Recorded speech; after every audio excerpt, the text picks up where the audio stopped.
পহেলা জানুয়ারি, সরস্বতী পুজো, এগুলোতে মাশরুম সবাই খায়, ঠিক আছে। সেই সময় কি হয়, সরস্বতী পুজোর সময় সবাই মাছ খায়, ঠিক আছে।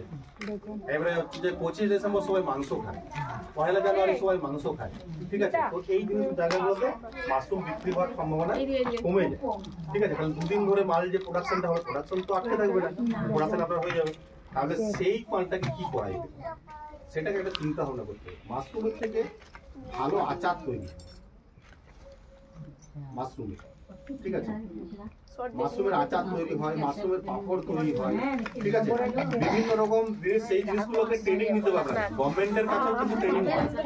বর্ধমানে যারা হর্টিকালচার ডিপার্টমেন্ট আছে না, তারা ট্রেনিং হয় আচার তৈরি করার, মাশরুমের বড়ি হয়, পাপড় হয়, সবকিছু তৈরি করার।